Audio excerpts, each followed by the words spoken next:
Argumen bahwa Tuhan berdoa kepada Tuhan dipandang sebagai sebuah kontradiksi logis yang tidak terpecahkan. Berikut adalah uraian mendalam mengenai sudut pandang skeptis dan kritik tajam terhadap konsep keilahian Yesus, disusun berdasarkan poin-poin keberatan yang sering diajukan untuk meruntuhkan doktrin Trinitas dan inkarnasi. 1. Kegagalan logika matematika. 1 atau 3. Kritik utama dari pandangan yang menolak kekristenan adalah masalah logika dasar. Jika Yesus adalah Tuhan dan Ia berdoa kepada Tuhan, Bapa, maka secara matematis ada dua entitas yang terlibat. Satu yang memohon dan satu yang mengabulkan. Absurditas relasional. Para pengkritik berargumen bahwa doa secara definisi adalah komunikasi antara pihak yang lebih rendah, yang membutuhkan, kepada pihak yang lebih tinggi, yang memberi. Jika Yesus adalah Tuhan yang Maha Kuasa, Ia tidak seharusnya memiliki kebutuhan untuk meminta kepada siapapun. Monoteisme versus politeisme terselubung. Sudut pandang ini menuduh bahwa konsep Trinitas hanyalah upaya linguistik untuk menutupi politeisme. Bagi para pembenci doktrin ini, peristiwa Yesus berdoa adalah bukti konkret bahwa Yesus adalah makhluk yang terpisah dan tunduk pada otoritas lain, yang berarti Ia bukan Tuhan yang esa. 2. Kontradiksi sifat keilahian, atribut Tuhan. Dalam filsafat ketuhanan, Tuhan didefinisikan dengan atribut seperti omniscience, maha tahu, dan omnipoten, maha kuasa. Tindakan Yesus berdoa di Taman Getsemani atau di atas kayu salib dianggap membatalkan atribut-atribut tersebut. Ketidaktahuan Yesus.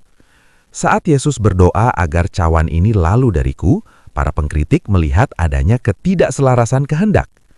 Jika Ia adalah Tuhan yang Maha Kuasa, Ia seharusnya sudah tahu dan setuju dengan rencana tersebut sejak awal, tanpa perlu tawar-menawar melalui doa. Keterbatasan kekuatan. Doa dianggap sebagai pengakuan atas ketidakmampuan. Jika Yesus harus meminta kekuatan dari Bapa, maka pada saat itu Yesus kehilangan kemahakuasaannya. Bagi penentang Kristen, Tuhan yang tidak berdaya adalah oksimoron atau pertentangan istilah yang mustahil terjadi. 3. Argumen sandiwara kosmis. Salah satu kritik paling pedas terhadap penjelasan Kristen bahwa Yesus berdoa sebagai teladan bagi manusia adalah tuduhan bahwa hal tersebut merupakan sandiwara atau akting semata. Ketidaktulusan. Jika Yesus tahu bahwa Ia adalah Tuhan yang sedang berbicara kepada dirinya sendiri atau aspek lain dari dirinya, maka doa tersebut dianggap tidak tulus. Pengkritik menganggap ini sebagai sebuah teater, di mana Tuhan berpura-pura menjadi manusia yang butuh pertolongan hanya untuk mengesankan penonton, manusia. Manipulasi narasi. Pandangan skeptis melihat narasi doa Yesus sebagai upaya penulis Injil untuk memanusiakan sosok yang sebenarnya ingin mereka dewa-dewakan, namun gagal menyelaraskan keduanya secara logis. Analisis historis dan tekstual. Dari sudut pandang kritis historis, para penentang sering berargumen bahwa Yesus sendiri tidak pernah mengklaim dirinya sebagai Tuhan. Subordinasi yang jelas. Dalam banyak teks, Yesus mengatakan, "Bapa lebih besar daripada aku." Para pengkritik menggunakan ayat-ayat seperti ini untuk membuktikan bahwa Yesus sadar akan posisi rendahnya di hadapan Sang Pencipta. Persamaan evolusi doktrin.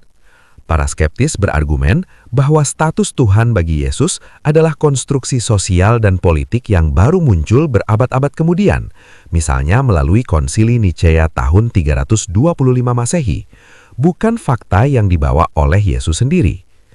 Doa-doa Yesus dalam Alkitab dianggap sebagai sisa-sisa bukti otentik bahwa Ia hanyalah seorang nabi atau guru manusia biasa yang taat beribadah. 5. Masalah dua kodrat sebagai pelarian teologis. Umat Kristen sering menjawab masalah ini dengan konsep hypostatic union, yaitu dua kodrat, Tuhan dan manusia. Namun bagi para penentang, ini dianggap sebagai lubang hitam teologis di mana setiap kontradiksi bisa dibenarkan. Kenyamanan argumen. Jika Yesus melakukan sesuatu yang hebat, disebut itu kodrat Tuhannya.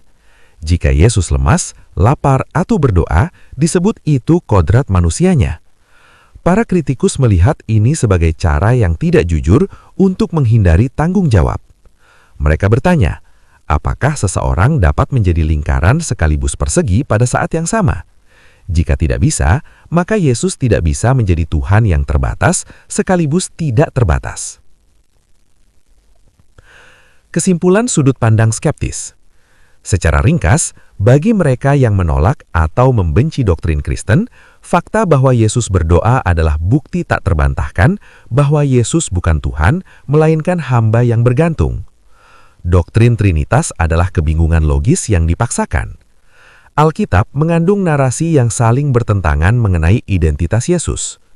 Bagi mereka, sebuah sistem kepercayaan yang mengharuskan penganutnya mematikan akal untuk menerima bahwa Tuhan berbicara kepada dirinya sendiri adalah sistem yang cacat secara fundamental.